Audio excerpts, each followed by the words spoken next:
4 പേർ പാറയിൽ കുടുങ്ങിയതിൽ 2 പേർ ഇപ്പോൾ കരയിലെത്തിയിരിക്കുന്നു. ഇനി 2 പേർ കൂടെ രക്ഷപ്പെടുത്താനുണ്ട് എന്നുള്ളതാണ് ഏറ്റവും പ്രധാനപ്പെട്ട കാര്യമെങ്കിൽ ഈ 2 പേരും ഇനി സുരക്ഷിതരാണ്. കാരണം അവർ നിൽക്കുന്ന സ്ഥലത്ത് അഗ്നിരക്ഷാ സേനയുടെ ഉദ്യോഗസ്ഥരുണ്ട്.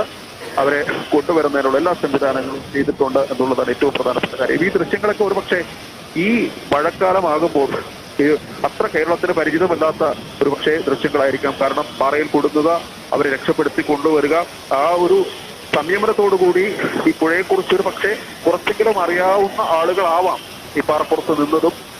അവർ ഏത് തരത്തിലാണ് ഇനി ആളുകളെ അറിയിച്ചത്, അല്ലെങ്കിൽ ഉദ്യോഗസ്ഥരെ അറിയിച്ചത്, നാട്ടുകാർ അറിഞ്ഞത് എന്നുള്ള കാര്യങ്ങളെല്ലാം തന്നെ ഈ വെള്ളം വന്ന് പാറയിൽ കൂടെ തട്ടി ഉദ്യോഗസ്ഥരെ പോലും താഴേക്ക് അടിച്ചു നീക്കുന്ന തരത്തിലേക്ക് വടത്തിൽ നിയന്ത്രിച്ചിട്ട് പോലും ഉദ്യോഗസ്ഥർക്ക് പോലും പിടിച്ചു നിൽക്കാൻ പറ്റാത്ത തരത്തിലുള്ള ഒഴുക്കാണ് ചിറ്റൂർ പുഴയിലുള്ളത്. അത് വലിയ ആശങ്കയാണ്. ഈ 4 പേർ ഇങ്ങനെ പാറയുടെ മുകളിൽ കുടുങ്ങി നിൽക്കുന്നു എന്ന് പറയുമ്പോൾ തന്നെ ആ ആശങ്ക എത്രമാത്രം ഉണ്ടായിരുന്നു. അതിൽ 2 പേരെ കരക്കെത്തിച്ചപ്പോൾ ഒരു പരിധിവരെ പകുതി ആശ്വാസം. 50% രക്ഷാപ്രവർത്തനം പൂർത്തിയായി. ഇനി 50% കൂടി ഉണ്ട് എന്നുള്ളതാണ്. ഇനി നേരത്തെ പറഞ്ഞതുപോലെ തന്നെയാണ്, അതായത് ആളിയാറിൽ നിന്ന് മൂലത്ര ഡാം വഴി വരുന്ന വെള്ളത്തിന്റെ അളവ് വളരെ കൂടുതലാണ്. ഈ പാറ, അതായത് ഈ 4 പേര് നിന്ന പാറയുടെ മുകളിലേക്ക് വെള്ളം കയറുന്ന സ്ഥിതിയിലേക്ക് എത്തി എന്നുള്ളതാണ്. ഒരുപക്ഷെ അവരെ കുറച്ചു സമയം കൂടി ആ പാറപ്പുറത്ത് അവർക്ക് നിൽക്കേണ്ടി വന്നിരുന്നുവെങ്കിൽ ഒരുപക്ഷെ അത് അത്യാഹിതം കൂട്ടുന്ന ഒരു സാഹചര്യത്തിലേക്ക് വരും, അല്ലെങ്കിൽ അത് ആശങ്ക കൂട്ടുന്ന സാഹചര്യത്തിലേക്ക് വരും എന്നുള്ള കാര്യത്തിൽ യാതൊരു സംശയവുമില്ല എന്നുള്ളതാണ് ഏറ്റവും പ്രധാനപ്പെട്ട കാര്യം. അതുകൊണ്ട് തന്നെ ഈ 4 പേരിൽ 2 പേരെ സുരക്ഷിതമായി അഗ്നിരക്ഷാ സേന, അതും വളരെ സമഗ്രമായാണ്, ലൈഫ് ജാക്കറ്റും ടയർ ട്യൂബും എല്ലാം തന്നെ ഘടിപ്പിച്ച് അവരെ കൊണ്ടുവരുമ്പോൾ പോലും അവർക്ക് പൂർണ്ണമായും അതിൽ പോലും അവർക്ക് ആ ഒഴുക്കിനെ നിയന്ത്രിക്കാൻ കഴിയാത്തൊരു സാഹചര്യം കൂടി ഉണ്ട് എന്നുള്ളതാണ്. അതോടൊപ്പം തന്നെ ഇപ്പോൾ മഴ, ഇവിടേക്ക് കൂടുതൽ മഴ കനക്കുന്ന ഒരു സാഹചര്യമുണ്ട്. മഴ പെയ്തു തുടങ്ങി.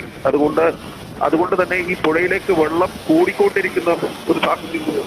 പുഴയിലേക്ക് വെള്ളം 4 പേരും അവർ പാറയുടെ മുകളിൽ നിൽക്കുകയാണെങ്കിൽ, മറ്റ് സഹായമില്ലാതെ നിൽക്കുകയാണെങ്കിൽ അത് തീർച്ചയായിട്ടും അവരെ സംബന്ധിച്ചിടത്തോളം അത് അപകടകരമായ സാഹചര്യമായിരിക്കും. അരുൺ, എന്തായാലും ആ 4 പേരും അവിടെ കുടുങ്ങിക്കിടക്കുന്നത് നാട്ടുകാരിൽ ആരോ കണ്ടതും അവരെ യഥാസമയം തന്നെ വിവരം അറിയിച്ചതും ആ സ്പോട്ടിൽ തന്നെ ഈ ഫയർഫോഴ്സ് ഉദ്യോഗസ്ഥർ അവിടെ എത്തുകയും ചെയ്തത് കൊണ്ട് ആ 4 പേരും കരക്കെത്തുകയാണ്, അല്ലെങ്കിൽ ജീവിതത്തിലേക്ക് മടങ്ങി എത്തുകയാണ് എന്ന് തന്നെ പറയാം. ഇതിപ്പോ മൂന്നാമത്തെ ആളെ കൂടി കരയിൽ എത്തിക്കാനുള്ള ശ്രമം നടത്തുകയാണ്. ആ പുഴയിൽ ഓരോ സെക്കൻഡ് കഴിയും തോറും വെള്ളം ഇങ്ങനെ കുത്തി ഒലിച്ചുകൊണ്ടേയിരിക്കുകയാണ്.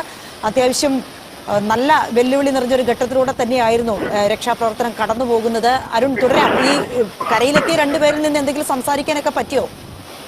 അജിത, അത് അല്പസമയത്തിനകം തന്നെ അത് സംസാരിക്കാം. കാരണം എന്ന് വെച്ചാൽ ഈ 4 പേരെയും രക്ഷപ്പെടുത്തുന്നതിന്റെ ദൃശ്യങ്ങൾ പൂർണ്ണമായി പൂർത്തിയാക്കിയ ശേഷം, അല്ലെങ്കിൽ രക്ഷാപ്രവർത്തനം ഓരോ മിനിറ്റുകൾക്കും പ്രാധാന്യമുള്ളതാണ്.